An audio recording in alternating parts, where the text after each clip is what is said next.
This is Babel by R.F. Kuang, and this is not a review of Babel by R.F. Kuang.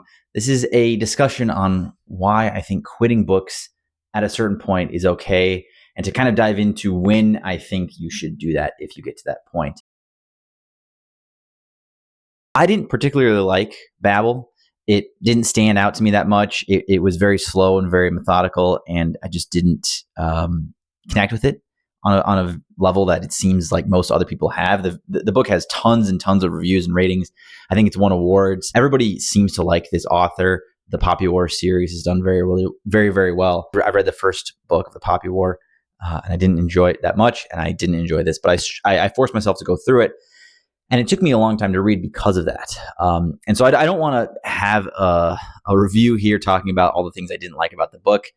It's sort of irrelevant, and it's just kind of spitting into the wind because, again, I'm vastly in the minority. So any opinions that are negative have already been said. Probably you could look at Goodreads for reviews, and any positives, there's a plethora of positive reviews. So this is not a video talking about the negatives and the things I didn't like about Babel. It's instead talking about maybe I should have quit reading the book. I used to coach cross country and track, and every year we would have kids who would come onto the team, usually in the middle school age group, who they didn't have an experience in running before. They didn't have a history in running, and they thought, oh, I'll try this, I'll give it a shot, I'll see what it's like. And they found out they didn't enjoy running. And sometimes their parents would say, no, you started it, you have to stick with it. And I kind of always liked that idea. If you start something, you got to finish it. You've invested in this. You're not just going to quit and give up. And in that sport for children, there's maybe some psychology there. How much do the parents know their kids, or the kids just being lazy? They really do enjoy running. They just don't want to put the work in, because that's kind of a different conversation. But I think with books, this is entertainment for the most part. This isn't schoolwork. You don't have to read these books. You can read anything you want to. You can like or dislike anything for any reason. And so if you find yourself not enjoying something, you shouldn't just push through it. And I think a lot of the times we get into this thing called sunk cost fallacy, which is this idea that I put in time into something, I've put in effort into this thing. If I give up now, I've wasted all that time. But what might actually end up happening is, if you continue with it, you might get to the end of the thing and realize, this was bad all along. I never enjoyed this. I never got anything out of this. And so the time that I actually spent continuing on, that time is also wasted. And so now I've doubled the amount of time that I've wasted. And so sunk cost fallacy in some ways can really, really hinder you. And granted, we're talking about future events. You don't know if you will dislike the book leading up, going forward. And maybe it'll really pick up, and maybe it'll be really good, and it'll have this great ending that, justifies everything that led up to it. If you don't have an inkling that might happen, I don't think there's anything wrong with quitting a book. If I would have given up on reading Babel earlier on, I probably would have a couple more books under my belt for this year. I don't know that you should just be trying to read as many books as possible. I think you should be enjoying books and really processing them and having some sort of connection to them. Although, having said that, if your goal is just to read 1 million books and you do that and you enjoy that, hey, you've read 1 million books. So I guess it comes down to personal preference, obviously, of what your goal is with reading and literature. Maybe we think too much about finishing things. We start it, we have to finish it. And especially if you buy something, that's another level of that sunk cost. I bought this book. A book like this is probably like $26, something like that. Brand new, you buy it like that. So you feel like, oh, okay, I've gotten into the book, I'm not enjoying it. Am I just wasting that money now?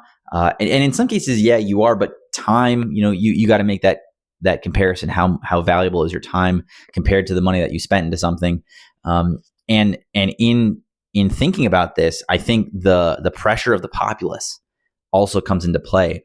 You look at a book like this, and I probably wouldn't have, on my own. It's a book. The pitch is basically this character is taken from their home to study abroad, and there's magic involved in some minor way. And that sounds sort of interesting, but school type settings, not really that interesting to me. And so without the hype of the book, I probably wouldn't have picked it up. And so that the populace, people gravitating towards something, people really enjoying something as a collective, that can impact how you view certain media, certain forms of entertainment. And so in adding to that sunk cost fallacy is that populist pressure, that idea that, okay, everybody liked this, there must be something here. I can't be the one that's wrong. I've got to kind of align, or at least figure out what everybody's saying, what everybody's talking about. And so I feel like we do that with a lot of things. You watch a very popular movie, because everybody's saying how great it is, you're kind of inclined to even, beyond just being curious, find out what's good about it, find out what everybody else likes about it. And sometimes the populace is right. Sometimes the crowd says, hey, this thing is great. And you go, wow, this is great. And you might be one that fits into that category. But just because everybody says something is good and everybody says something is this acclaimed thing doesn't necessarily mean that it connects for you. It doesn't remove the acclaim. I can't take away anything from Babel by R.F. Kuang. I can't say that it's not a famous, it's not a popular, it's not a well received book. It is all of those things. I just happen to be on the other side of it saying, it wasn't for me. I didn't really like it. The other thing that I want to talk about is, let's say you are going to give up on a book. You've gotten to a certain point. You realize, this isn't for me. How much of a chance should you give the book? Should it be a amount of chapters? Should it be a percentage of the book? Should it be a certain word count? Should it be just a feeling? I didn't really like this. And I wanted to bring a couple examples, a little show and tell today. If we look at a book like this, okay, this is a pretty chunky book. It took me a while to read, partly because it's big, partly because I just wasn't enjoying it, and I had to kind of force myself to read it like it was schoolwork. But this book, if you quit at a percentage of the book, that might be 5 or 6 hours worth of reading. You say, okay, I'm going to only read 20%. So that's, a fifth of the whole novel. If the book is, 20 hours long, you can do the math, right? You take a book like this, this is Mort by Terry Pratchett, and you do the same exact thing. You say 20%. That is a lot less of the novel, or it's the same percentage of the novel, but it's a lot less reading. That's maybe an hour's worth of reading. This is you can fly through a book like this. It's very small comparing the two.